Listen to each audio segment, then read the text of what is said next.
ஆமை பண்ணை பற்றிய பதிவினை தான் இந்த வீடியோவில் பார்க்க போன்றோம். இங்கு ஆமைகள் மட்டுமல்ல, பாம்பு, முதலை போன்ற உயிரினங்களும் காணப்படுகின்றன.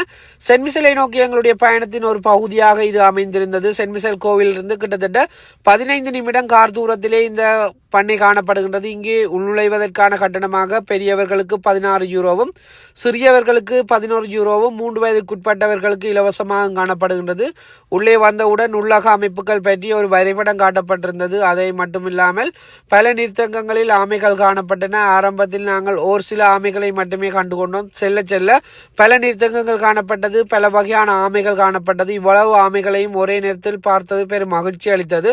அது மட்டுமல்லாது அடைக்கப்பட்ட பகுதிகளில் பெரிய இன ஆமைகள் கூட காணப்பட்டது. இவ்வாறான பெரிய இன ஆமைகளை என் வாழ்நாளில் நான் இதுவரைக்கும் பார்த்ததில்லை. இதனை கூட என்னால் நேரில் பார்த்து தொட்டுணர்ந்து போட்டோக்கள் எடுத்துக் கொள்ளக்கூடிய வகையில் அமைந்திருந்தது. எனவே சென்மிசலை நோக்கி உங்களுடைய சுற்றுலா பயணம் அமைகின்றது என்று சொன்னால் தனியாக சென்மிசல் கோவிலையோ அல்லது அந்த கோட்டையோ பார்க்கணும் இல்லை, அதனை சுற்றியுள்ள பகுதிகளை கூட பார்வையிடலாம். எனவே நீங்கள் அங்கு ஓரிரு நாட்கள் தங்கி நின்று பார்வையிடக்கூடிய பல இடங்கள் காணப்படுகின்றன. அந்த இடங்களில் இது ஒன்றாகும். எனவே உங்களுடைய வீட்டில் சின்னாக்கள் இருந்தால் முக்கியமாக கூட்டிகிட்டு போங்க. உயிரினங்களை பார்க்கறது அவங்களுக்கு மிகவும் மகிழ்ச்சி அளிக்கும். இந்த வெளிநாட்டு வாழ்க்கையில் அவங்க உயிரினங்களை பார்த்து ரசிக்கிறது குறைவாக இருக்கும்.